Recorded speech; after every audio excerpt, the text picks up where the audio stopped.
आनंद होतो मला असं वाटते. आमच्या प्रयास सेवांकुरच्या वेगवेगळ्या उपक्रमाच्या निमित्ताने या काय गोष्टी थोड्या बहुत पेरता आल्या, त्यातल्या अशा खूप जागोजागी अशा उगवलेल्या दिसतात आहे. म्हणजे मी असं म्हणणार नाही की त्या केवळ आमच्यामुळे झालेल्या, त्या ऑलरेडी होते तिथे, फक्त त्याला एक काय म्हणू, त्याला तसं वातावरण देण्याचं काम नक्कीच सेवांकुरचा प्लॅटफॉर्मने केलेलं असणार आहे. मिथुन राज, गुड मॉर्निंग.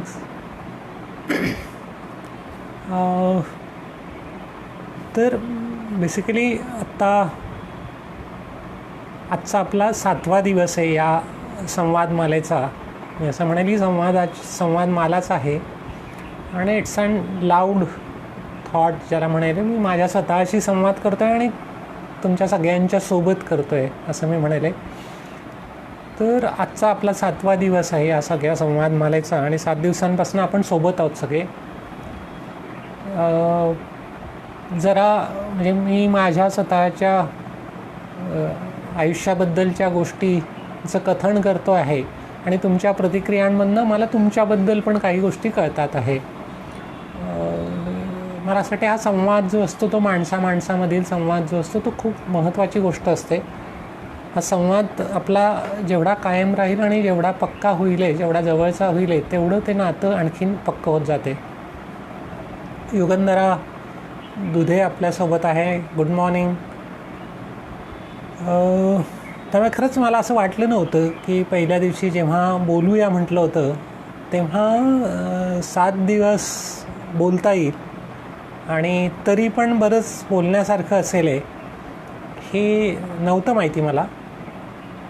तर मला असं दिसतं की ह्या सगळ्या गोष्टी आपोआपच कदाचित कळतात आहे, म्हणजे मला पण नव्हत्या माहिती. मिथुन राय यांनी म्हटलं आहे की please talk about depression, anxiety. नक्कीच, डेफिनेटली आपण त्याच्याबद्दल पण बोलूया. शिवाजी कुचे सर आपल्यासोबत आहे. छान, ते स्वतः पण एक चांगले वक्ते आणि असे सगळे आहेत आणि मला असं वाटते की माझ्यासाठी आनंदाची आणि भाग्याची गोष्ट आहे की असे लोक आहेत की जे म्हणजे काय म्हणू, कम्युनिकेशन आणि या सगळ्या क्षेत्रामधला पण ज्यांचा अभ्यास आहे, त्यामुळे त्यांचा फीडबॅक हा मला पण नक्कीच उपयोगी पडणार आहे. मिथुनने जसं म्हटलं आहे की लोक आत्ता जरा घाबरलेले आहेत ओव्हरऑल आणि ते खरं आहे. म्हणजे जे आत्ता आपण टी व्हीवरती रोज बघतो आहे, करोना आहे, आजचा आकडा एवढा आहे, एवढा डेथ झाल्या. अमेरिका आणि खास करून मग आपण तुलना करायला लागतो की अमेरिकेमध्ये आणि युरोपमध्ये जर असं होतं आहे तर मग भारतात आलं तर कसं होणार आहे. त्यामुळे तो एक महत्त्वाचा मुद्दा आपल्याला काय म्हणू, आपल्या मनामध्ये धडकी निर्माण करणारा आहे आणि दिवसभर सतत तेच ते ऐकून तर जरा ते आणखीन जास्त व्हायला लागते. कारण वेगळे विषय नाही आहेत आत्ता दुसरे काही करण्यासारखे. रोजच्या रुटीनमधनं पण आपण जरा बाजूला झालेलो आहे, त्यामुळे ती पण एक अडचण येते. सुनील मांडवगडे पण आपल्यासोबत आलेले आहे. Good morning. तर मला असं वाटतं आता या जी भीती आपल्यापैकी बहुतेकांच्या मनामध्ये अँझायटी आहे आणि डिप्रेशन पण आहे थोडंसं, की कसं होणार, भविष्याबद्दलची चिंता आहे, आर्थिक इश्यूज कदाचित असू शकतात, नोकरी व्यवसायापासून तर बाकी सगळ्यांच्या बाबत. कदाचित आपले जीवलग कुठेतरी दुसरीकडे अडकलेले असतील, त्यांची काळजी आपल्याला लागलेली असणार आहे. मुलं असतील परदेशात किंवा आणखीन कुठेतरी. जसं आत्ता आपण ऐकतो आहे, वाचतं की कोट्यामध्येच एक 25,000 मुलं आहेत. कदाचित अनेकांची मुलं आपली तिकडे असू शकणार आहेत. तर या सगळ्या परिस्थितीला सामोरं कसं जायचं, आणि ही अनपेक्षितरित्या समोर आलेली आहे. म्हणजे काही आपल्याला माहिती नव्हतं की असं काही होणार आहे म्हणून. मंदाकिनीताई सावंत आपल्यासोबत आहे बेंगलोरवरून. पण आयुष्यामध्ये बहुधा असंच घडते, म्हणजे काही सगळ्या गोष्टी काय आपण ठरवून किंवा प्लॅन केल्याप्रमाणे घडतात असं होत नाही आहे. त्यामुळे आपल्याला अशा अनपेक्षित गोष्टींना तोंड देण्यासाठी स्वतःला कायम तयार ठेवता आलं पाहिजे.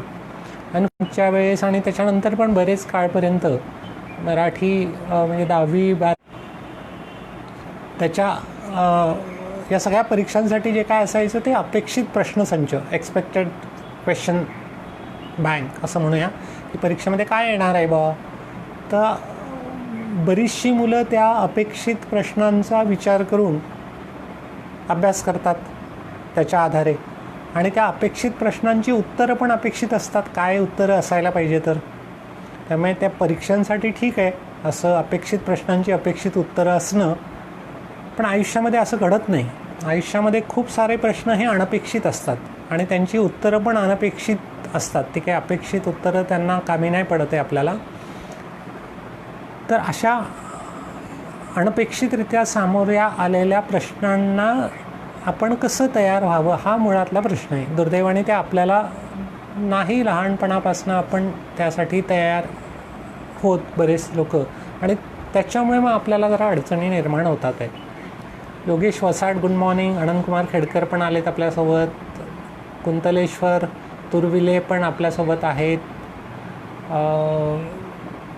त्यामुळे आपल्याला आता या म्हणूया आपण अनपेक्षित प्रश्नांची अनपेक्षित उत्तरं शोधण्याची काय प्रक्रिया असू शकते, तो जर आपल्याला विचार करायचा असेल, कारण आज करोनाचा प्रश्न आलेला आहे, ओके, आणि तो ग्लोबल आहे, त्याच्यामुळे आपल्याला जरा जाणवते. पण आपण म्हणूया की असले अनपेक्षित प्रश्न प्रत्येकाच्याच आयुष्यामध्ये काही ना काही केव्हा ना केव्हा येत असतात आहे, आणि त्याला आपल्याला सामोरं जायलाच लागते. मग ते वैयक्तिक जीवनामध्ये असतील, ते आपल्या व्यावसायिक जीवनामध्ये असतील, ते सार्वजनिक आयुष्यामध्ये पण असू शकतील. तर त्याला सामोरं जाण्याची प्रक्रिया काय असू शकते की जेणेकरून आपल्याला भीती आणि अँझायटी आणि या सगळ्यांवरती मात करता येईल. म्हणजे खूप वेगवेगळ्या गोष्टी असू शकतात, व्यक्तिपरत्वे पण वेगवेगळ्या असू शकतात. पण मला असं वाटते, मी जसं म्हणालो की मी फेल्युअरसाठी स्वतःला वॅक्सिनेट करून घेतलं फायनल MBBSच्या परीक्षेमध्ये नापास होण्याचा प्रयत्न करून, ओके, आणि त्याच्यामुळे ती तयारी केल्यामुळे प्रत्यक्ष आयुष्यामध्ये पुढचे जे काय फेल्युअर आलेले आहेत त्याला सामोरं जाताना माझी बऱ्यापैकी मानसिक अवस्था ही तयार झालेली होती असं मी म्हणेल. त्याचा मला फायदा झाला. म्हणजे फेल्युअर आलं तेव्हा वाईट वाटलं नाही किंवा थोडंसं फ्रस्ट्रेट झालं नाही, काही काळ असं नाही झालेलं. नक्कीच ते होते, सगळ्यांच्या आयुष्यामध्ये पण होते, पण ते फार काळ टिकलं नाही त्याच्यामुळे. म्हणून मग आपल्याला मला असं वाटते की अशा सगळ्या अनपेक्षित प्रश्नांना सामोरं जाण्यासाठी आपल्याला तयार जर व्हायचं असेल तर आपल्याला तो अनुभव पाहिजे. म्हणजे अनुभवाच्या आधारे आपल्याला त्याच्या पुढे जाता येऊ शकते, त्याच्याशिवाय नाही शक्य होणार आहे. आता हा अनुभव जर पाहिजे असेल आपल्याला, हे चॅलेंज आहे असं म्हणूया आपण, करोनाचं चॅलेंज आहे आत्ता, ओके, आणि त्या चॅलेंज आपल्या मनामध्ये भीती निर्माण करते, कारण आपण चॅलेंजेसचा अनुभव नाही, आपल्याला अशा प्रकारच्या चॅलेंजेसचा अनुभव नाही आहे म्हणून. पण मला सांगा की कुठल्या ना कुठल्या चॅलेंजेसचा अनुभव जर आपल्याला आपल्या आयुष्यात आहे असं जर आपण गृहीत धरलं, थोडंसं मागे वळून बघितलं तुम्ही सगळ्यांनी आपापल्या आयुष्याकडे, तर मला असं वाटते अशा काही ना काही चॅलेंजेस आपल्यापैकी प्रत्येकाच्याच आयुष्यात आलेले आहेत, आणि त्या चॅलेंजेसमधनं आपण बाहेर पण पडलेलो आहे. काही लोक सुखरूपपणे बाहेर पडले, काही लोक त्रास होऊन का होईना पण बाहेर पडलो, एवढं नक्की. आणि काही वेळेला काही चॅलेंजेस असे असतात की ज्यांना उत्तरं नसतात, त्यांच्यासोबत जगायला आपल्याला शिकायला लागते. ते पण आपल्यापैकी काही लोक शिकलेले आहोत. मग आता हे चॅलेंजेस काय म्हणू आपल्या आयुष्यामध्ये जे आलेले आहे त्याला आपण कसं सामोरं गेलेलं आहे हे जर मागे वळून बघितलं आपल्याला, तर कदाचित या करोनाच्या काळामध्ये जे काय चॅलेंज आपल्या पुढे आलेलं आहे सगळ्यांच्या पुढे, त्याचा फायदा होऊ शकतो. 3-4 गोष्टी वाटतात मला या सगळ्या संदर्भामध्ये. पहिली गोष्ट अशी आहे की मी एकटा नाही आहे, जगामध्ये खूप सारे लोक आहेत असं म्हणूया आपण. दुसरा आपण हा विचार करायला पाहिजे की माझी स्थिती कशी आहे, म्हणजे ज्याला आपण म्हणू असा एक जर ग्राफ आपण प्लॉट केला तर माझी स्थिती कशी आहे, ओके, आणि मग आपण सगळ्यात वाईट अवस्था असणारे कोण आहे आणि सगळ्यात चांगली अवस्था असणारे कोण आहे असा जर आपण विचार केला तर असं असू शकते की एक वाईट अवस्था म्हणजे की ज्यांना करोना झालेला आहे असं म्हणूया आपण, ज्यांच्या कोणाचे तरी नियर अँड डिअरची डेथ झालेली आहे असं घर, एक असं घर असेल की जिथे करोना आलेलाच नाही आहे काही, असं असू शकते. एक लाईन आपण जर स्केल जर अशी मोजली तर एक स्केल अशी असू शकते की मला घरात बसावं लागते, त्याचा मला त्रास होतो आहे, 3 आठवडे झाले, अजून आता कदाचित 3 आठवडे, कदाचित त्याच्यानंतर अजून काय मला माहिती नाही, पण निदान मला सकाळ संध्याकाळ खाण्याची व्यवस्था आहे, ठीक आहे. कदाचित थोडेसे भाव वाढले असतील, थोडीशी अडचण जाणार आहे या सगळ्यांना सामोरं जाण्यासाठी असं म्हणूया आपण, पण तरी माझ्याकडे व्यवस्था तर आहे आज. आणि आपण जे आत्ता चित्र पाहिलेत समाज माध्यमावरती आणि बाकी सगळीकडे असे अनेक लोक आहेत, आपल्या गावांमध्ये पण असतील आहे, की ज्यांचं कोणीच नाही आहे इथे जवळचं, आणि त्यांना ते लॉकडाऊन झालेत तिथे खरं, आणि त्यांना तिथे राहायला मिळते, राहावं लागते नाईलाजाने. म्हणजे खूप सारे लोक तर पायी निघून गेले. कालच्याच कुठल्या तरी वर्तमानपत्रामध्ये एक 70 वर्षाच्या म्हाताऱ्या आजीबाईचा फोटो आहे की जी रस्त्याने घुसत चालली आहे 70 किलोमीटरवरच्या आपल्या मुलाला भेटण्यासाठी. कोणी नाही जवळ, काही नाही, प्यायच्या पाण्याची सोय नाही, खाण्याची सोय नाही आहे, घुसत चालली आहे 70 किलोमीटर. 70 वर्षाची आजीबाई 70-80 किलोमीटरवरच्या गावातल्या आपल्या मुलाला भेटायसाठी, किंवा या करोनाने मरायच्या आधी निदान भेट तरी झाली तर फारच उत्तम होईल. ओके, त्यापेक्षा तर आपण बरे आहो, आपण तर घरातच आहोत. त्यामुळे कधी पण मला असं वाटते आपण हा विचार करायला पाहिजे, ज्या गोष्टीने आपण फ्रस्ट्रेट होतो, तर आपल्यापेक्षा तशा प्रकारच्या सिच्युएशनमधून जाणारे किंवा त्याहून वाईट सिच्युएशनमधून जाणारे कोण आहेत, त्यांच्याकडे आपण पाहिलं तर आपली निराशा कमी व्हायला मदत होते. आपल्याला असं वाटते की अरे त्यांच्यापेक्षा तर आपण बरे आहोत, ॲटलिस्ट त्यातल्या त्यात, की नाही. डॉक्टर स्वाती वरपे मस्के आपल्यासोबत जॉईन झालेले आहे पुण्यावरनं.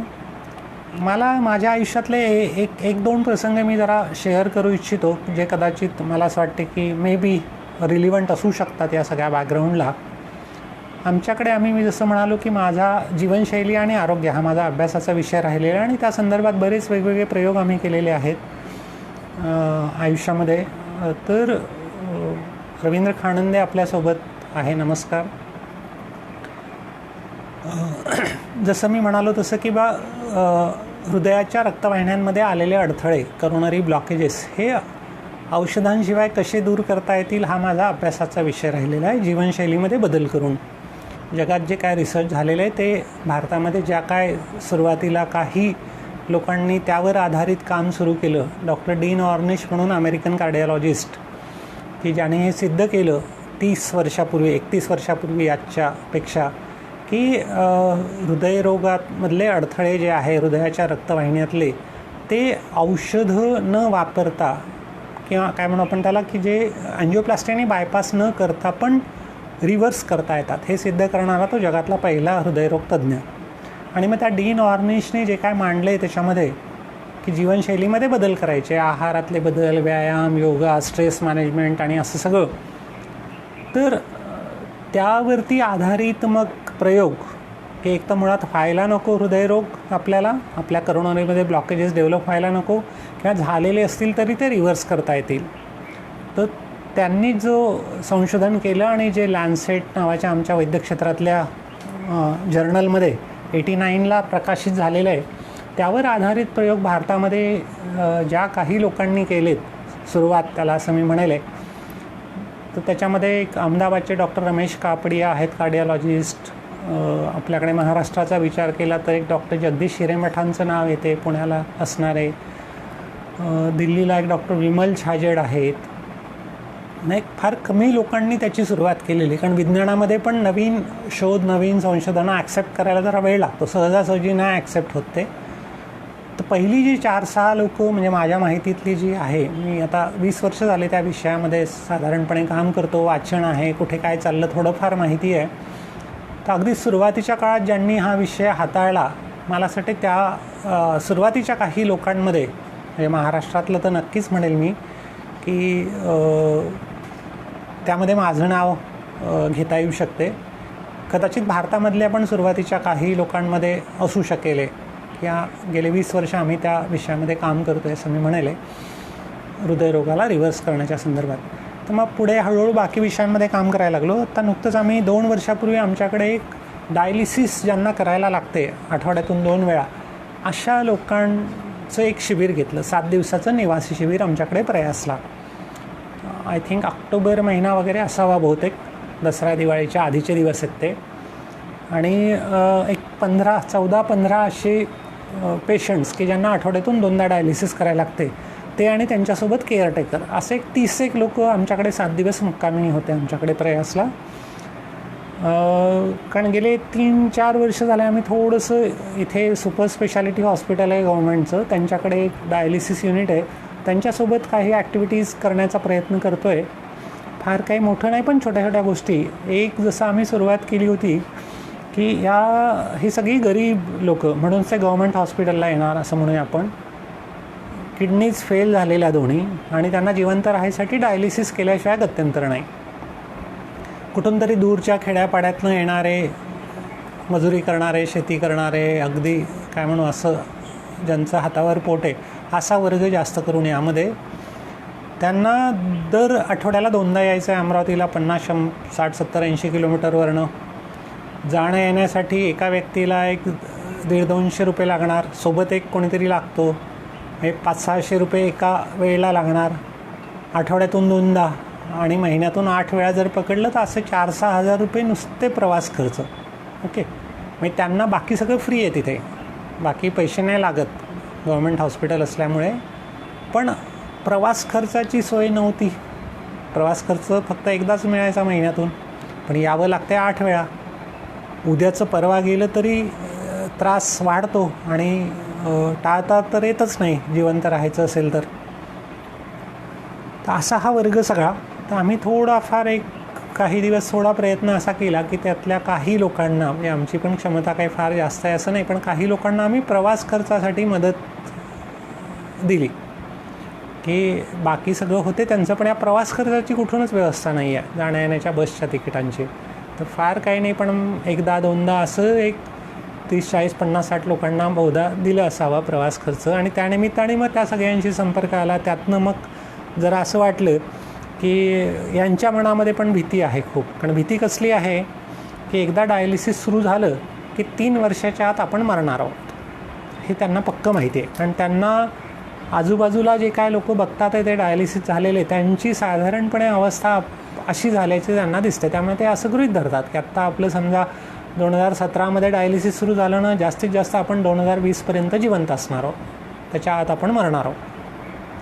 दुसरं असं की ती 4 तास तिकडे यायचं, सकाळपासून यायचं, नंबर लावायचा, बेडवरती झोपायचं, केव्हा तरी नंबर लागेल, दिवसात स्लॉट जसा मिळेल, अवेलेबल असेल मशीन तसं. कारण 6, 7, 8 मशीन्स आहे आणि येणारे पेशंट 30, 40, 50. त्यामुळे बरेच लोक सकाळपासून येऊन नंबर लावतात. मग कधी दुपारच्या स्लॉटमध्ये लागतो, कधी संध्याकाळच्या स्लॉटमध्ये लागतो नंबर. तोपर्यंत नुसते बसून राहा वाट बघत. मग बेडवरती 4 तास झोपा, मग ते सगळं मशीनमधून तुमचं रक्त फिरेल, ते फिल्टर होईल आणि परत 4 तासांनी संपेल ते. मग केव्हा तरी घरी जा. खाण्यापिण्याची पण काही फार व्यवस्था नाही, सकाळी आणलेलं काय जे काय असेल ते खा प्या, असं सगळा तो गोष्ट. त्यामुळे एका अर्थाने निराश, फ्रस्ट्रेट झालेली लोक सगळे आणि दिवस मोजतात आहे बा आपल्या आयुष्याचे. तर आम्ही विचार केला की जरा आपण यांच्यासोबत काही गोष्टी करून बघूया, यांच्या जीवनशैलीमध्ये काही बदल करून यांना काही थोडाफार कॉन्फिडन्स देता आला, त्यांना थोडंसं अँझायटी, भीती त्यांची थोडी कमी करता आली, नाही काही तर अगदी त्यांच्या जीवनामध्ये 8 दिवस आनंदाचे त्यांच्या आयुष्यामध्ये निर्माण करता आले तर करूया. एवढं करून एक प्रयोग म्हणून सुरुवात केली आम्ही. आणि 7 दिवस मग आमच्याकडे ठेवलं. मग सकाळी उठल्यापासून रात्री झोपेपर्यंत तर त्यांचं रुटीन एक नक्की केलं की सकाळी उठायचं, मग योगा करायचा आणि काय म्हणू आपण मग खाण्यापिण्याची व्यवस्था त्या पद्धतीने थोडंसं जरा काय बदल करता येतील, अजून जरा न्यूट्रिशियस डाएट त्यांना चालेल असं किडनीला काय असू शकते. आणि मग काही सत्र की हा आजार काय आहे नेमका, डायलिसिस म्हणजे काय आहे, किडनी फेल्युअर म्हणजे काय, ते का बरं झालं आहे, काय होऊ शकते याच्यामध्ये वगैरे वगैरे, असं सगळं त्यांच्यापुढे काही उदाहरणं आणलीत की जेणेकरून त्यांना असं वाटायला नको की आपणच फार दुर्दैवी आहोत. ओके, त्यामुळे त्यांच्याशी बोलायला मुद्दाम काही लोकांना बोलावलं आणि मग त्यांचं सगळं ऐकल्यानंतर मग थोडंसं असं वाटायला लागलं या लोकांना की अरे ठीक आहे म्हणून. ओके, तर पाणेरी म्हणून आमच्याकडे एक मुलगी आहे अमरावतीला, तिचं वय आत्ता 24 असावं, 24-25च्या आसपास आहे. तर त्या पाणेरीला लहानपणापासून सिरेब्रल ॲटॅक्सिया नावाचा आजार आहे, त्यामुळे तिला उभं नाही राहता येत, चालता नाही येत, व्हीलचेअरवरती असते. आई 10-11 वर्ग शिकलेली, वडील कपडाचं दुकान आहे, त्यामुळे वडील एकदा निघून गेले दुकानावरती सकाळी किंवा आई आणि ती असंच घरामध्ये असणार. तर आता दिवसभर किती बोलणार, तिला तर सगळीकडे मदत लागणार आहे. लहानपणी तिला पाण्यातले व्यायाम करायला डॉक्टरांनी सांगितलं आणि ते पाण्यातले व्यायाम करता करता ती पोहायला शिकली. पोहता पोहता मग ती स्पर्धांमध्ये अपंगांच्या भाग घ्यायला लागली आणि तो भाग घेता घेता तिने आधी डिस्ट्रिक्ट लेवल, मग स्टेट लेवल, मग नॅशनल लेवल, वयाच्या 18-19व्या वर्षापर्यंत जवळपास एक 50-55 मेडल्स, त्यातले कितीतरी गोल्ड मेडल्स स्टेट आणि नॅशनल लेवलचे त्या पाणेरीने मिळवले. त्यामुळे तिला आम्ही म्हणतो आहे की हे जे आहे काय म्हणू आपण त्याला, की अमरावतीची जलपरी अशी तिला उपाधी दिली की ही अमरावतीची जलपरी आहे. ओके. आता तिचा आजार जो आहे लक्षात घ्या की त्या आजाराला काहीच औषध नाही आहे, आयुष्यभर ते तसंच असणार आहे. किती आयुष्य असेल ते माहिती नाही, म्हणजे बरेचदा तो आजार प्रोग्रेसिव्ह पण असू शकतो, हे सांगता नाही येत त्या आजाराचं कसा प्रवास असणार आहे. तर तिला व्हीलचेअरवरती ती कायम असल्यामुळे तिला इथून 5 मीटर अंतरावरती पण जाता येत नाही, स्वतःच्या पायावर उभं नाही राहता येत आयुष्यभर, आणि हे आयुष्यभर अशी स्थिती राहणार आहे. तिला तिच्या रोजच्या गोष्टींमध्ये पण मदत लागते. आज आई आहे ती मदत करते, खाण्यापिण्यापासून तर बाकी सगळ्या गोष्टींमध्ये. ओके. असं असताना ती इतकी प्रसन्न असते की तिच्या तोंडावरती कधीच असं निराशा आणि असं नाही बघितलेलं मी. गेले 8-10 वर्षांपासून ती आमच्या संपर्कात आहे. प्रयासचा एक सेवांकुल लिटिल चॅम्प्स नावाचा कार्यक्रम आहे, त्यामध्ये पण ती आलेली बऱ्याच ठिकाणी. 2012मध्ये जळगावला आलेली, जेव्हा ती मला वाटते 11व्या वर्गात वगैरे असेल बहुधा, त्यावेळेस 17-18 वर्षाची असताना. आणि तिथून मग खूप ठिकाणी आली आमच्या सगळ्या शिबिरांमध्ये, ती तिची आई आणि असं सगळं. आणि मग ती बोलायची, म्हणजे तिला फार बोलणं पण तिच्यासाठी कसरत आहे खरं, म्हणजे फार सहजासहजी शक्य नव्हतं होत तिला. तर त्यामुळे मग कसं होणार आहे की ती इतकी खुश राहते स्वतःमध्ये की तिला वाचनाची आवड आहे, लॅपटॉप वापरायला शिकली, मोबाईलवरती गाणे ऐकते, गाणे म्हणते स्वतः. जरा तिचा आवाज पण स्पष्ट नाही येते, तिला उच्चारायला पण त्रास होतो, पण गाण्यांची खूप प्रचंड आवड आहे तिला, वाचनाची प्रचंड आवड आहे. तिला कधी पण भेटलं आणि विचारलं क्यों पाणेरी कैसी हो, हां तो ठीक है चल रहा है, असं कधीच उत्तर तिचं नाही मिळालं. गेले 10 वर्षाचा माझा अनुभव आहे. कधी पण तिला विचारलं पाणेरी कैसी हो, तर तिचं उत्तर असते अच्छी हूँ. ओके. अच्छी हूँ म्हणायला पण तिला ताकद लागते, पण तिचं उत्तर हे असंच असते, कायम असंच असते. आणि कायम असं एवढं तोंड उघडं असते तिचं. कधीच तिच्या चेहऱ्यावरती 12 वाजल्याचं मी पाहिल्याचं मला आठवत नाही. ती पाणेरी जेव्हा या सगळ्या किडनी डायलिसिस रुग्णांच्या सोबत आली आणि राहिली 2 तास आणि बोलली, ती आणि तिची आई, तेव्हा या लोकांना थोडंसं असं वाटलं, अरे ॲटलिस्ट बाकी काही अडचण नाही आहे, डायलिसिसच करायला लागतं आहे. त्यामुळे त्यांचा थोडंसं दुःख हलकं व्हायला मदत झाली. ओके. एक आमचे इथलेच डॉक्टर, होमिओपॅथी डॉक्टर, ज्यांना कॅन्सर झालेला अगदी तरुण वयात, आणि त्यातनं ते बाहेर कसे आले त्यांना बोलवलं, त्यांनी त्यांची स्टोरी सांगितली.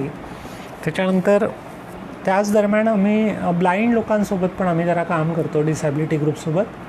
खास करून रेल्वेमध्ये जे पेपर सोप आणि बाकी गोष्टी विकतात ना अंध लोक, असा एक ग्रुप आहे अमरावती आणि आसपास, त्या लोकांसोबत पण आम्ही काम करायचं. तर मग त्या ग्रुपची मीटिंग या शिबिराच्या दरम्यान ठेवली, 7 दिवसांच्या दरम्यान, एक दिवस दुपारच्या जेवणासहित. आणि मग थोडा वेळ वेगवेगळी सत्र झाली दोन्ही ग्रुप्सची. आणि मग जेवणाच्या वेळेस या दोन्ही लोकांना एकत्र जरा म्हटलं, आता तुम्ही जरा बोला, आपसामध्ये संवाद साधा. आणि मग नंतर परत 2 तासानंतर जेवण झाले, आपसात त्यांच्या गप्पा गोष्टी झाल्यानंतर परत सगळे बसले. हे अंध लोक पण 15-20 अंध लोक, आणि हे ज्यांचं डायलिसिस करायला लागते, किडनी फेल्युअर असणारे लोक आणि त्यांचे कुटुंबीय. आणि त्यानंतर मग त्यांना विचारलं की काय, बोला आता तुम्ही जरा फीडबॅक, प्रतिक्रिया द्या. तर सर्वसाधारणपणे काय प्रतिक्रिया होत्या या 2 ग्रुपकडनं. जे किडनी फेल्युअरवाले होते ते म्हणाले की बरं झालं बापा, आपल्या तर किडन्या फक्त खराब आहे, डोळे तर आपले अगदी शाबूत आहेत, डोळ्यांना तर काहीच नाही झालं, आपल्याला तर सगळं दिसते, किडन्याच तर गेलेल्या आहे आणि किडन्यासाठी डायलिसिस आहे, यांचं कसं, हे तर बिचारे आंधळे आयुष्यभर, हे आपलं बरं आहे, आपला प्रॉब्लेम बरा आहे जरा त्या मानाने, किडनीच फेल झालेली आहे, डोळे तर आपले चांगले.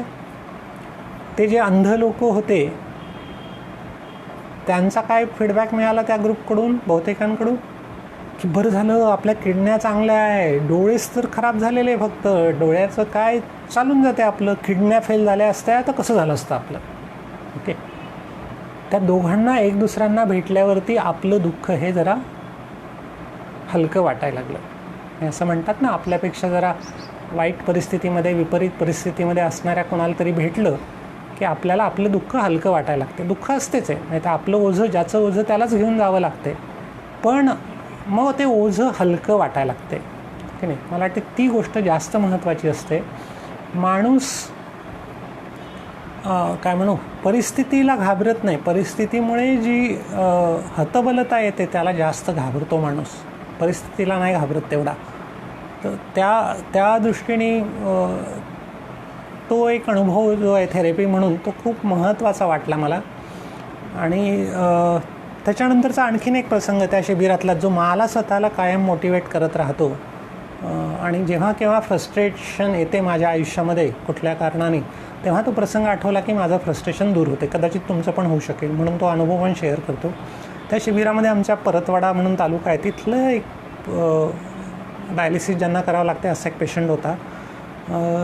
ते आणि त्यांची पत्नी, एक 35 वय असेल, फार नाही काही त्या मानाने.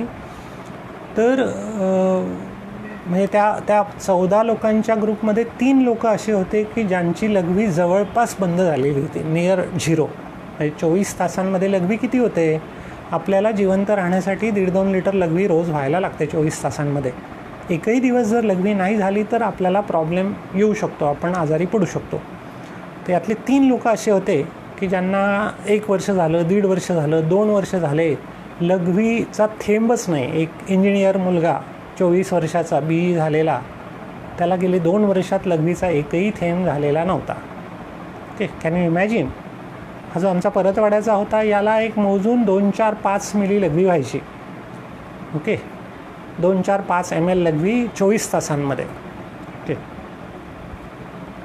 तिथे जे काय झालं शिबिरामध्ये माहिती नाही, कशाचा परिणाम असेल हे, पण हा जो परतवाड्याचा आमचा होता सहभागी शिबिरार्थी 35 वर्षाचा, ज्याला दिवसातनं 3-4-5 ml लघवी व्हायची गेले 1.5-2 वर्षापासून, त्याला तिसऱ्या दिवशी 100 mlच्या आसपास लघवी झाली. जे काय खाण्यापिण्यामधले बदल असतील, कॉन्फिडन्स असेल, मानसिक अवस्था कदाचित बदललेली असेल, माहिती नाही कशामुळे तो परिणाम झालेला असेल, पण त्याला 100 मिली लघवी झाली जवळपास तिसऱ्या दिवशी, 2 वर्षानंतर, 1.5 वर्षानंतर जवळपास. आणि तो नाचायला लागला त्या दिवशी. आणि का बरं नाचायला लागला, आणि खरी मला लघवी झाली 100 ml, अरे मला लघवी झाली 100 ml, सगळ्यांना सांगायला लागला तो. नातेवाईकांना फोन करून सांगितलं त्यांनी सगळीकडे. पुढच्या येणाऱ्या काही दिवसांमध्ये दिवाळी होती, तर तो म्हणाला, मग जेव्हा दुपारी बसलो आम्ही सगळे, तेव्हा तो म्हणाला, सर ये तो मेरे लिए आज का दिवाली का दिन है, मेरी दिवाली आज है, बोले आज मुझे पेशाब हो गई इतनी 100 ml. Okay, so this is the day of celebration for me. ये मेरे लिए दिवाली का दिन है. ओके, मी जरा स्वतःला विचारलं की माझं वय 57, समजा 2 वर्षापूर्वी, गेले 57 वर्षांपासनं मला काहीही न करता दिवसाला 1.5-2 लिटर लघवी होते. 57 वर्ष एकही दिवस खंड न पडता. ओके, त्याच्यासाठी मी कधी नाचलो आहे का, त्याच्यासाठी मी कधी सेलिब्रेट केलं आहे का की मला लघवी झाली आज 2 लिटर काहीही न करता. त्यासाठी मी कधी परमेश्वराचे आभार मानलेत का, कृतज्ञता व्यक्त केली आहे का, नाही केलेली, कधीच नाही केलेली. त्या दिवशी त्याला भेटून मला असं वाटलं की मला जोपर्यंत तो अनुभव आणि ती व्यक्ती माझ्या डोळ्यापुढे आहे, तोपर्यंत मला फ्रस्ट्रेट होण्याचा अधिकारच नाही आहे आयुष्यात. काय वाटेल ते झालं तर, जोपर्यंत माझी लघवी बंद होत नाही आहे तोपर्यंत मला फ्रस्ट्रेट होण्यासाठी काही कारणच नाही आहे. I don't have reason to get frustrated or depressed. तो माझ्यासाठी रोल मॉडेल ठरला आणि प्रेरणा देणारा ठरला, आमच्या त्या गटामधला तो असलेला रुग्ण परतवाड्याचा. जो 100 ml लघवी झाल्याचा आनंद व्यक्त करू शकतो, नाचू शकतो लघवी झाल्याबद्दल. मला 57 वर्ष रोज होत असताना पण कधी मी नाचलो नाही, कधी सेलिब्रेट नाही केलं. ते आपल्यापैकी बहुतेकांचं असंच होते. जे आपल्याकडे आहे ना ते आपण कधीच सेलिब्रेट करत नाही. जे नाही त्याचं रडगाणं आपण कायम गात राहतो. ते पाणेरीचं उदाहरण असेल, ते मी म्हणालो तसं या किडनी पेशंटचं असेल, अशी खूप उदाहरणं आपल्याला आजूबाजूला दिसतात आहे. ओके, ते जर दिसलं आपल्याला आणि त्या संदर्भात जर आपण ग्रॅटिट्यूड ज्याला म्हणतो, राजेश शिंदे बरोबर आहे, बिईंग ग्रॅटिट्यूड, आपल्याला आपल्या स्वतःची एक कृतज्ञता असण्याची यादी आपल्याला तयार करायला पाहिजे की नाही.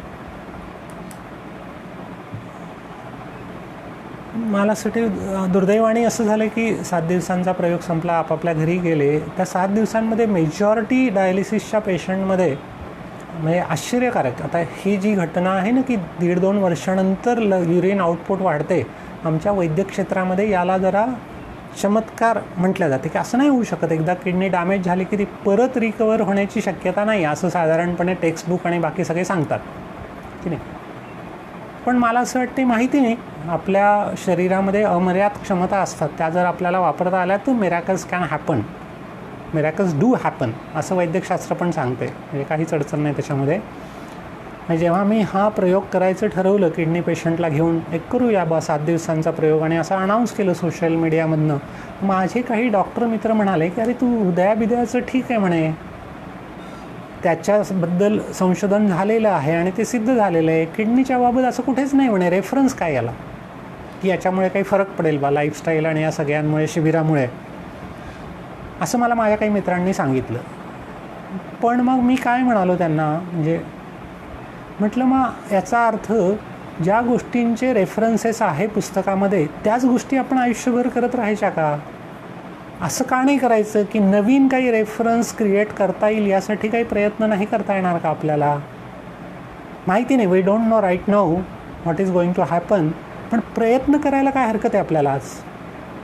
मला असं वाटते की ती गोष्ट महत्त्वाची असते. आणि मग एडिसन जसा म्हणाला की बा या रस्त्याने होत नाही, दिवा लागत नाही, तसं कदाचित आपण शोधून काढू की ह्या गोष्टी केल्यामुळे फरक नाही पडत बा किडनी पेशंटमध्ये. पण करायचंच नाही, फक्त पुस्तकात सांगितलेलं आहे तेवढंच करायचं, तर नवीन शोध, नवीन भर कशी घालणार आहे, कशी पडू शकणार आहे? आय डोंट क्लेम दॅट की याने होईल म्हणून, पण तुम्ही प्रयोग करायला काय हरकत आहे? प्रयोग करायला पण आपण घाबरतो, ही मला अडचण वाटते महत्त्वाची.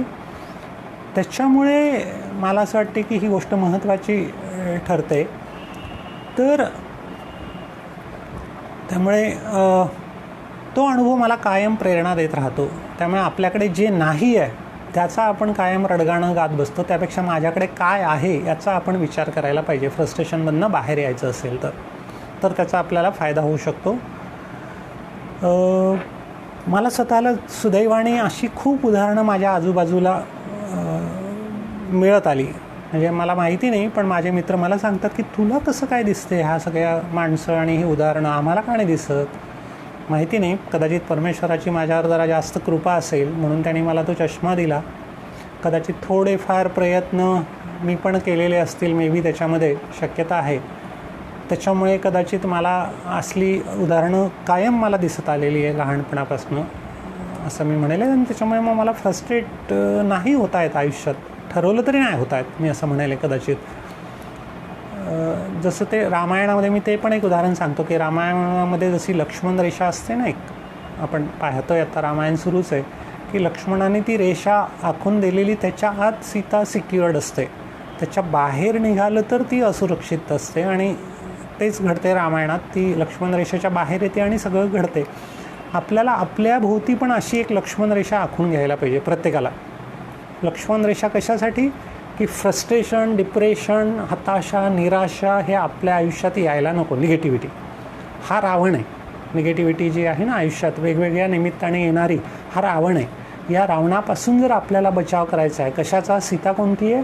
आपला अंतरात्मा, आपली पॉझिटिव्हिटी, आपली सकारात्मकता, ओके, होपफुलनेस, आपला आशावादी दृष्टिकोन, या सगळ्यांना जर आपल्याला वाचवायचं असेल या रावणापासून, निराशा, हताशा, फ्रस्ट्रेशन, डिप्रेशन, तर आपल्याला लक्ष्मण रेषा लागणार आहे.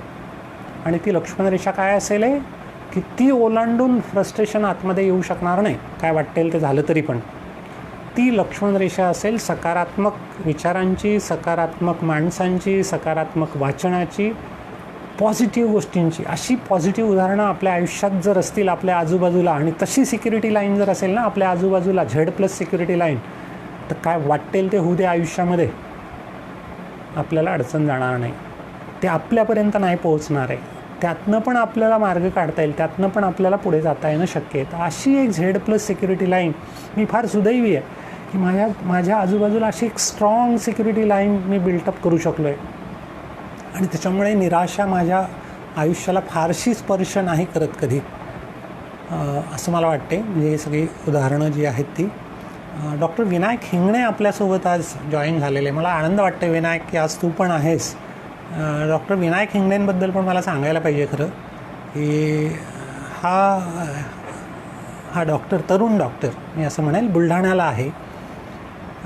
इंग्लंडमध्ये होता, DNB केलेलं आहे आणि डायबिटॉलॉजिस्ट आहे असं मी म्हणेल, फिजिशियन आहे. आणि विदर्भातलं पहिलं डायबिटीस रिव्हर्सल सेंटर त्यांनी बुलढाण्याला सुरू केलेलं आहे. आपण मागच्या आठवड्यामध्ये जे डायबिटीस रिव्हर्सलबद्दल बोललो 7 दिवस, ओके, या संशोधनाचा उल्लेख केला इंग्लंड आणि स्कॉटलंडमधल्या, की डायबिटीस, टाईप 2 डायबिटीस हा जीवनशैली बदलून बरा होऊ शकतो. या संदर्भामध्ये केवळ म्हणजे तो फोकस घेऊन विनायकनी आपला क्लिनिक सुरू केलेलं आहे. त्याच्या स्वतःच्या आयुष्यातला पण अनुभव आहे आणि तो आत्ता त्याच्याकडे येणाऱ्या रुग्णांना औषधांपासून कसं मुक्त होता येईल टाईप 2 डायबिटीससाठी, त्यासाठी काय करायला पाहिजे या पद्धतीने तो त्याच्याकडे येणाऱ्या डायबिटीसच्या रुग्णांसाठी काम करतो आहे. डॉक्टर विनायक हिंगणे, छान. I am very glad to see you Vinayak. आणि मे बी आत्ता आपलं जे झूमवरती सध्या एक सेशन चालू आहे डायबिटीस रिव्हर्सलचं, मी तुला त्याच्यात पण इन्व्हाइट करेल केव्हा तरी डेफिनेटली. की आहेत एक 20-25 लोकांचा ग्रुप आहे वेगवेगळ्या ठिकाणच्या डायबिटीस असणाऱ्या, आणि आपलं टार्गेट आहे. आणि त्यांना पण असं वाटतं की आम्हाला डायबिटीस औषध फ्री करायचं आहे, आम्हाला डायबिटीस रिव्हर्स करायचं आहे. केवळ जीवनशैलीच्या आधारे आम्हाला आमचा डायबिटीसमधनं नॉन डायबिटिक स्टेजमध्ये यायचं आहे. ओके. तर आत्ता या निराशेचा जो काय आपली गोष्ट चाललेली होती, मी जसं म्हणालो की ही उदाहरणं आपल्या आजूबाजूला असली तर त्याचा फायदा होता. आमचा जो सेवांको लिटिल चॅम्प्स म्हणून जो कार्यक्रम आहे त्याच्यामुळे मला या सगळ्या गोष्टींचा खूप उपयोग झाला, मी असं म्हणेल. किंवा जसं काल मी मंगलताई शहांचं उदाहरण दिलं, HIV पॉझिटिव्ह ऑर्फन मुलं मुली आहेत, त्यांच्या गोष्टी कशा असणार आहेत. ओके. आम्ही जे काय काम करतो आहे आत्ता प्रयासच्या अंतर्गत, थोड्या फार मोठ्या लेवलला काम करतो असं मी म्हणणार नाही, पण जसं आता HIV पॉझिटिव्ह मुलांना आम्ही त्यातही ऑर्फन अशी आम्ही मुलं निवडली. म्हणजे अमरावती जिल्ह्यामध्येच साधारणपणे मला वाटते 7-8 हजार पेशंट्स रजिस्टर्ड आहे HIV पॉझिटिव्ह. त्यामधले मुलं आहेत 300-400. त्यातले काही मुलं असे आहेत की जे असं म्हणू आपण की जे ऑर्फन आहे, सिंगल ऑर्फन और डबल ऑर्फन, की ज्यांना आईवडील पण गेलेले HIVने आणि कोणाच्या तरी सहाऱ्याने राहतात आहे, जगतात आहे, किंवा फक्त आई आहे, कुठेतरी भांडी घासायचं काम करते, आणखीन काहीतरी करते. अशी एक 35-40 मुलांना आपण जरा दत्तक घेतलं आहे आणि त्यांना दर महिन्याला थोडंसं खजूर, शेंगदाणे, गूळ, द्विदल धान्य असं सगळं त्यांना देतो एक सप्लिमेंटरी फूड म्हणून. कारण त्यांची इम्युन सिस्टीम हळूहळू कमजोर होत जाते, ती बळकट करण्यासाठी आहाराची पण गरज असते, सकस आहाराची. दुर्दैवाने त्यांच्या सगळ्या घरच्या बॅकग्राऊंडमध्ये ते शक्य होत नाही, म्हणून मग प्रयासने ते अशी दत्तक घेतलेली आहे. तर कालच आम्ही आता सध्या सगळं बंद आहे लॉकडाऊनमुळे, त्यामुळे तो आहार घ्यायला येणं पण त्यांना शक्य नाही, कारण त्यांची प्रतिकारशक्ती ऑलरेडी कमी असते. त्यामुळे they are more susceptible for corona, म्हणून ते त्यांच्या घरीच आहेत. म्हणून मग काल त्यांच्या बँक अकाउंट नंबर त्यांच्याकडनं जमा केले त्यांचे सगळे. काल 2 दिवस तेच काम चाललं होतं, 2-3 दिवस ऑनलाईनच, फोनवरती आणि असं सगळं. आणि कालच त्या सगळ्यांच्या खात्यामध्ये 1,000 रुपये ट्रान्सफर केले आत्ता, की तुम्ही तुमच्या घरीच घेऊन टाका बा, फार हे करण्याची गरज नाही, अशा पद्धतीने ते काम केलेलं आहे. त्यामुळे आता तो जो ग्रुप आहे HIV पॉझिटिव्ह ऑर्फन मुलांचा, तो माझ्या संपर्कात आहे, त्यांना मी बघत असतो, त्यांचं आयुष्य जगणं मला माहिती आहे. डिसॅबिलिटी ग्रुप जो आहे तो माझ्या संपर्कात आहे. आमच्या सगळ्या कार्यक्रमांमध्ये असतो कुठे ना कुठे, काही कधीतरी इव्हेंट्समध्ये वेगवेगळ्या.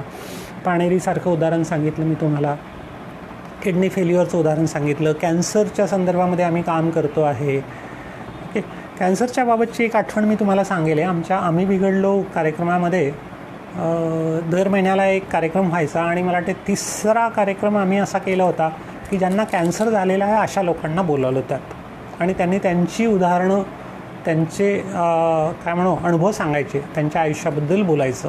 ओके, तर अमरावतीच्या कार्यक्रमामध्ये अमरावतीच्या एक लेडी आल्या होत्या, बहुधा मारवाडी मारवाडी लेडी होत्या, माहेश्वरी समाजाच्या. एक 40-45 वय असेल. ऑडियन्समध्ये होत्या त्या. खरं आशिष भीमणवार आलेत आपल्यासोबत, अजून पण बरेच नवीन लोक जॉईन होतात आत्ता. तर त्या लेडींनी काय सांगितलं मला आठवते, त्या ऑडियन्समध्ये आलेल्या होत्या कार्यक्रम ऐकायला, कारण त्या कार्यक्रमामध्ये ज्यांना कॅन्सर झालेला आहे अशांना आम्ही बोलावलं होतं आणि त्यांच्या मुलाखती मी घेत होतो त्या कार्यक्रमामध्ये.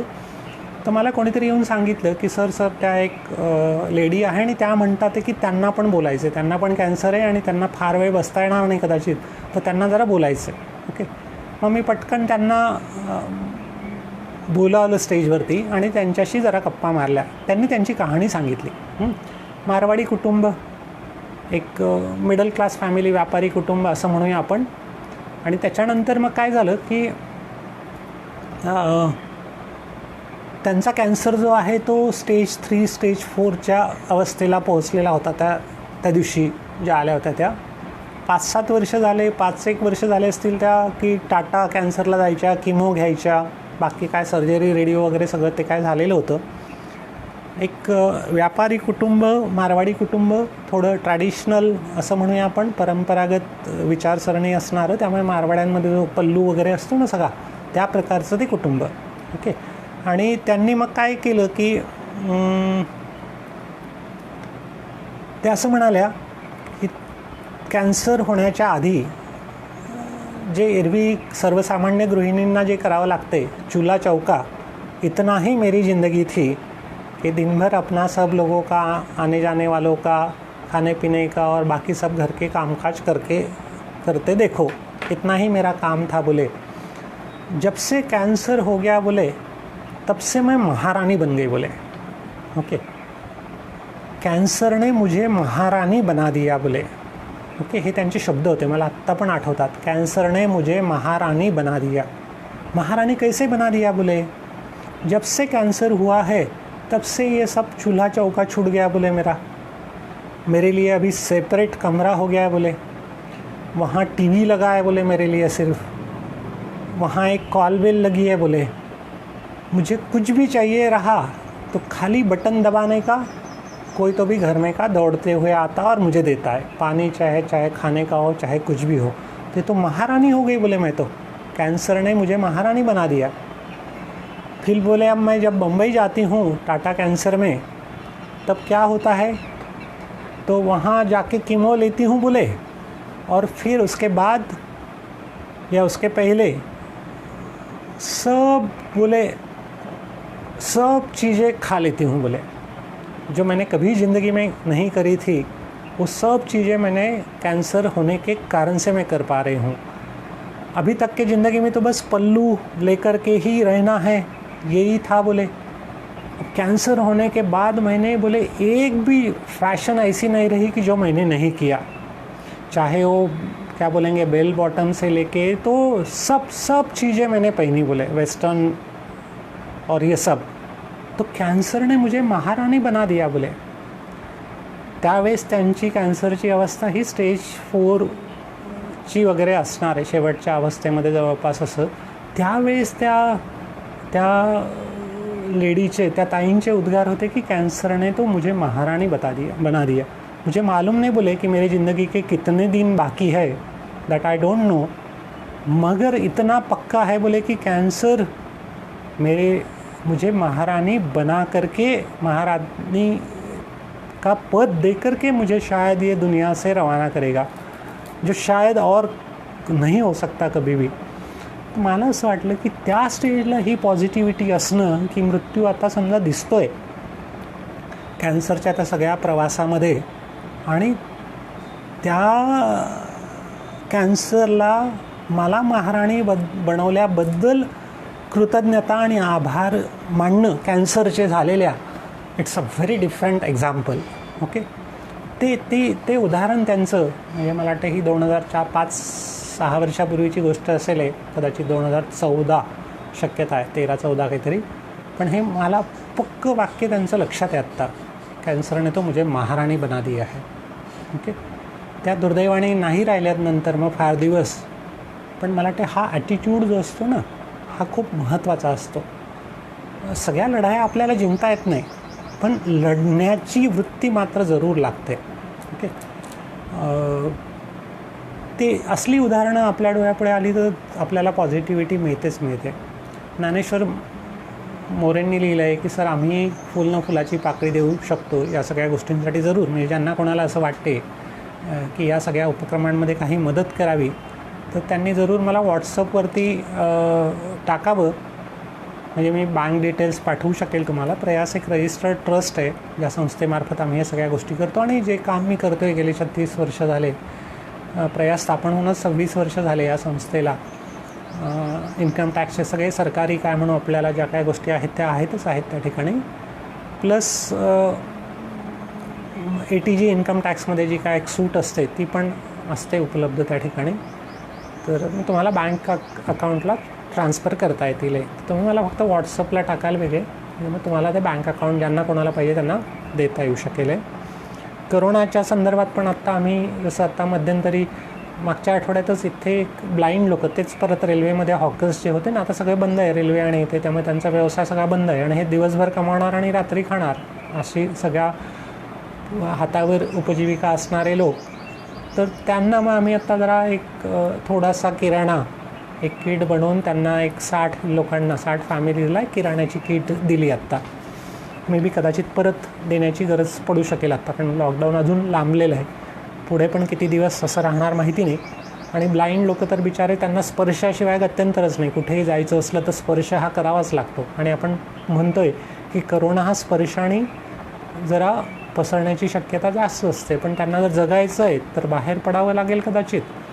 नाही तर मग त्यांची जरा थोडीशी लाँग टर्म पुढच्या कदाचित 3-4-6 महिन्यासाठी थोडीफार व्यवस्था काहीतरी करावी लागेल. तर या सगळ्या संदर्भात नक्की ज्यांना असं वाटतं ते मदत करू शकतात, त्याला काही अडचण नाही.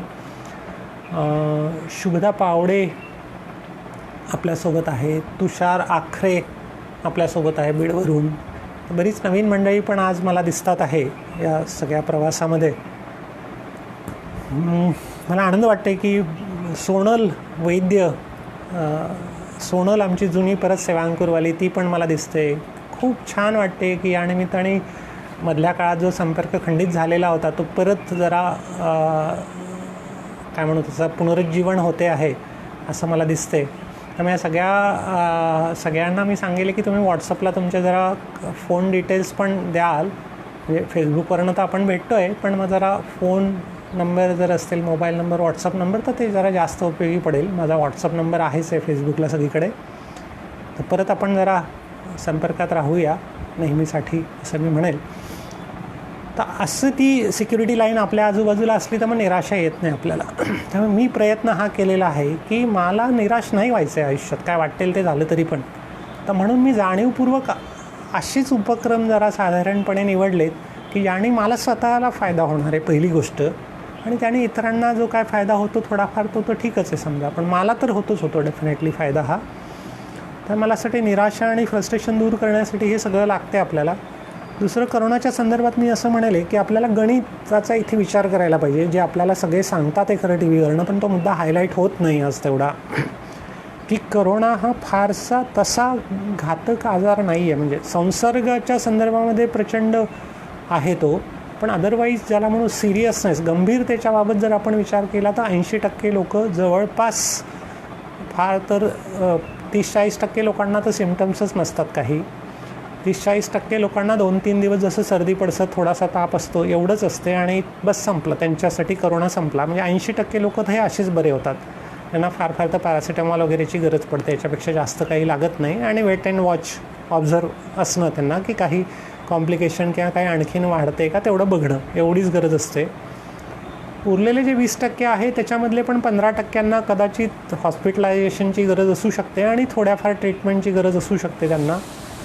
त्यातल्या 12-15% लोकांना, आणि कदाचित 5% लोक, 3 ते 5% लोक आपल्याकडे आज अमेरिकेत थोडं जास्त प्रमाणात असेल तर त्यांना कदाचित व्हेंटिलेटरवरती वगैरे शिफ्ट करण्याची गरज पडू शकते. ओके, व्हेंटिलेटरवरती शिफ्ट केलेले पण सगळे जातात, सगळ्यांचा मृत्यू होतो असं नाही आहे. त्यातनं पण लोक वापस आल्याची उदाहरणं आपल्याला टी व्हीवरती पाहायला मिळतात. त्यामुळे आपण जर विचार केला करोनाच्या भीतीचा आणि मृत्यूच्या भीतीचा जो असतो ना, तर आपण जर आकड्यांमध्ये जर विचार केला तर 80% शक्यता आहे की आपल्याला काहीच होणार नाही आहे. ओके, 2 दिवसांच्या आजारापलीकडे. त्यामुळे करोनामध्ये जी घाबरण्याची थोडीशी जी भीती आहे, भीतीदायक गोष्ट जी आहे ती की आपल्यापासून इतरांना संसर्ग होऊ नये, ती भीती जरूर आहे. आणि त्यासाठी म्हणून मग जे काय आपल्याला सगळे तज्ज्ञ लोक सांगतात आहे, जे नियम पाळायला आज जे माहिती आहे विज्ञानाला, वैद्यकशास्त्राला, ते आपण पाळूया, ते पाळत राहूया. ते पाळण्यामध्ये अडचणी आहे, मजबुरी आहे, पण ठीक आहे. म्हणजे आता त्याला काही ऑप्शन नाही आपल्याला दुसरा, आज तरी काही आपल्या हातात दुसरं नाही आहे. त्यामुळे दुसरी गोष्ट जी आहे ती सकारात्मकता आणि आपली इम्युन सिस्टीम जी आहे, रोगप्रतिकारशक्ती स्ट्रॉंग करणं ज्याला म्हणूया आपण, ते आपल्या हातात आहे. या निमित्ताने करून घ्यायची. कारण आता यावर्षी कोरोना 19 आला आहे. कुणाला माहिती, कदाचित 4 वर्षांनी अजून कुठला तरी नवीन व्हायरस येईल आहे, की जसं काही वर्षांपूर्वी सार्स होता, मर्स होता, असं काही ना काही, स्पॅनिश फ्लू होता, असं काही ना काहीतरी चालूच राहणार आहे आपल्या आजूबाजूच्या जीवसृष्टीमध्ये. आणि हे सगळं अनपेक्षित होणार आहे. हे काय आपल्याला ठरवून प्लॅन पद्धतीने नाही येणार आहे. मग त्यासाठी पण आपल्याला तयार व्हायचं आहे. तर आपल्याला लाँग टर्मचा विचार करावा लागेल की मला मग माझ्या आहाराकडे लक्ष देणं असेल, मला माझी इम्युन सिस्टीम स्ट्रॉंग करण्यासाठी व्यायाम करणं असेल, आसनं करणं असेल, मेडिटेशन असेल आहे, मला सकारात्मक दृष्टीने विचार करणं असेल आहे. तर ह्या सगळ्या गोष्टी मला असं वाटते महत्त्वाच्या असणार आहे टू डील विथ करोना, की नाही. So that is the only thing. आपल्यासोबत अजून कोणीतरी जॉईन झालेलं आहे, Ezequiel Garcia. Hello. So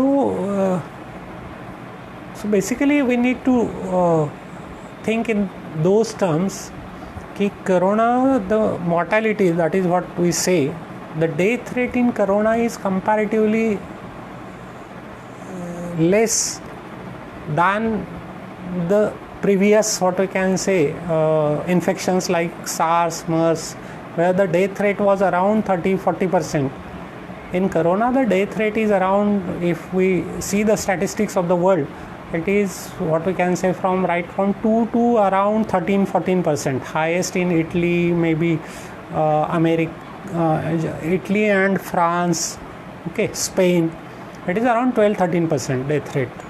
Okay, at many places Germany could have the maintain the death rate less than for initial lot many days it was around 0.5%. Now it has been increased to around 2-3% or something like that. So we need to build up our immune system. That is the right in a long run basically. And we need to do the social distancing and lockdown and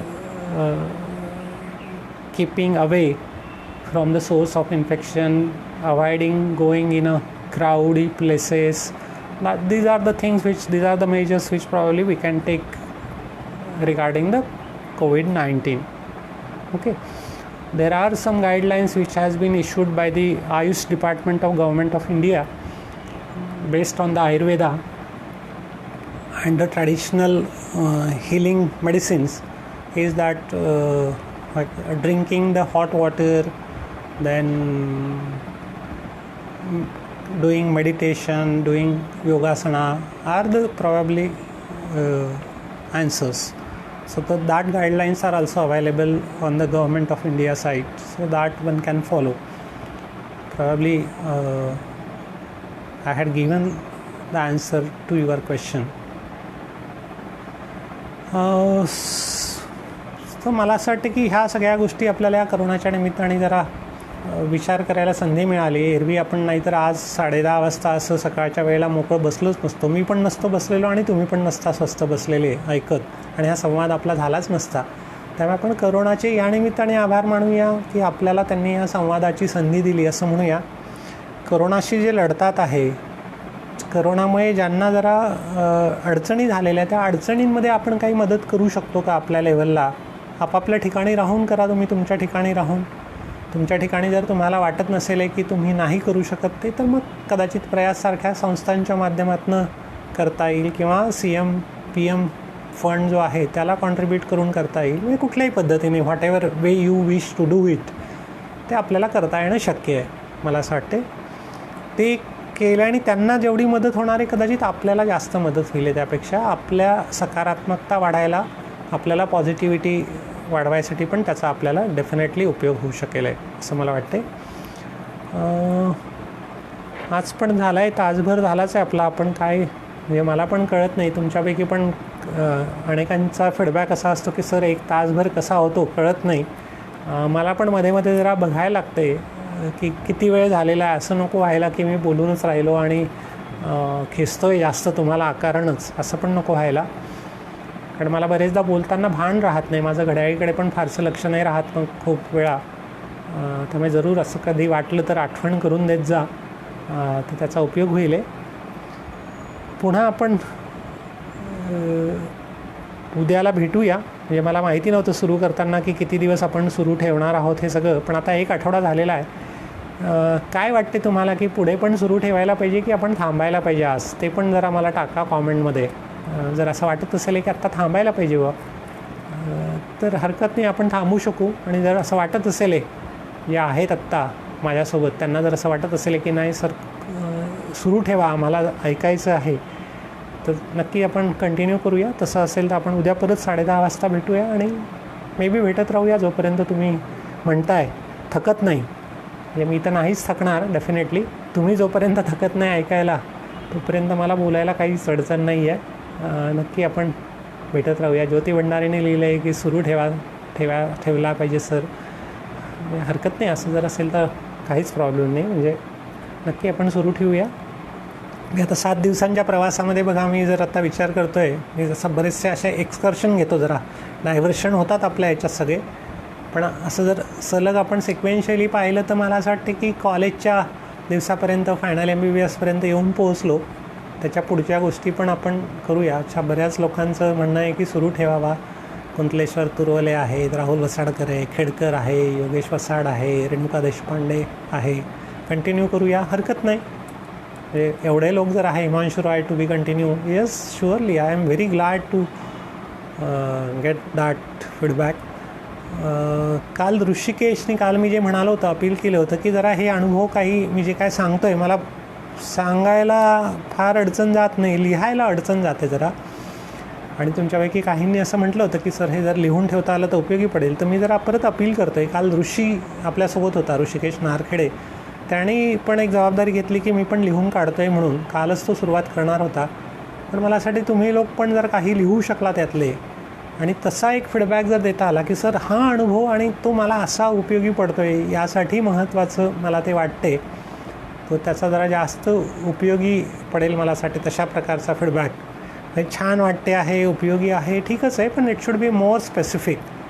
का बरं ही गोष्ट महत्त्वाची वाटली, तर कदाचित ते जरा जास्त नेमकेपणाने आपल्याला पोचवता येणं शक्य होऊ शकेल.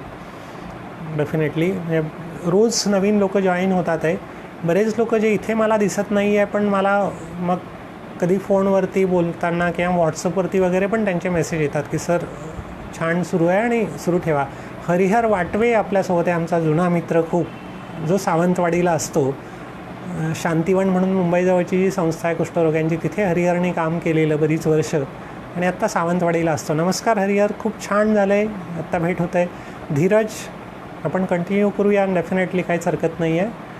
रेणुका देशपांडे म्हणतात की हो मी लिहिते. अरे वा, ग्रेट. म्हणजे I will be very grateful to you Renuka. नक्की मला आवडेल जरा, हे आणखी जास्त लोकांपर्यंत जाऊ शकेल, ते एक माध्यम आहे म्हणून फक्त मला वाटते. मी आता प्रयत्न असा पण करतो आहे की आता यूट्यूब चॅनल पण आपण जरा अपडेट करतो आहे आणि मे बी आता इकडचं काही लोकांचं आता समजा कामं सुरू होतील, जसं मोरेंनी लिहिलं आहे की मला कामाला जायला लागणार आहे. फेसबुक सगळे ॲक्वेंटेड नाही आहे, तर आपण हे सगळे व्हिडिओ आता प्रयत्न असा करतो आहे की पुढच्या 2 दिवसांमध्ये हे झरा प्रेरणेचं सत्र जे सुरू झालं पहिलं, तर ते सगळे यूट्यूबला पण अपलोड करतो आहे. म्हणजे मग ते तुम्हाला आणखीन जास्त लोकांपर्यंत त्याची लिंक पाठवता येऊ शकेल, जे फेसबुकला नाही आहे, आणि मग ते केव्हा पण पाहता येऊ शकतील. आणि मे बी 2-3 दिवसानंतर रोजचा व्हिडिओ आपण सकाळचा फेसबुक लाईव्ह झाला की लगेच प्रयत्न असा राहील की रात्रीपर्यंत किंवा दुसऱ्या दिवशी सुरू व्हायच्या आधी तो यूट्यूबला अपलोड झालेला असेल. असं काहीतरी आपल्याला करता येईल मला असं वाटते. तर फेसबुकचं चॅनल, फेसबुकचं काय म्हणू, पेज लाईक करायला सांगा तुमच्या लोकांना. मी म्हणजे तुम्हाला सगळ्यांना जरा टार्गेट दिले जे आहेत माझ्यासोबत, की तुम्ही निदान आणखीन 10 तुमचे मित्र जोडा फेसबुक पेजवरती. आपल्याला जरा ही संख्या जर वाढवता आली तर सर्चमध्ये आपलं पेज आणखीन वर येईल, तर आणखी जास्त लोकांपर्यंत ते जाऊ शकेल. आणि किमान 10 सबस्क्रायबर तुम्ही यूट्यूब चॅनलसाठी हे करा. आता 750च्या पुढे गेलेले, मला वाटतं 30 लोक तर आहेत माझ्यासोबत आत्ता पहिल्या दिवसापासून. प्रत्येकाने तुमच्या 10 मित्रांना आपलं यूट्यूब चॅनल पण सबस्क्राईब करायला लावाल, करून घ्याल त्यांच्याकडून, असं मी तुम्हाला सुचवेल. म्हणजे आपण 1000च्या पुढे जाऊया, तर मग आपण फेसबुक प्रमाणे यूट्यूब लाईव्हचा पण विचार करू शकू. तर तेवढं एक तुम्हाला टार्गेट मी देतो आहे. आज या ठिकाणी थांबूया. परत उद्या 10:30 वाजता आपण भेटूया. नमस्कार सगळ्यांना, शुभ दिवस.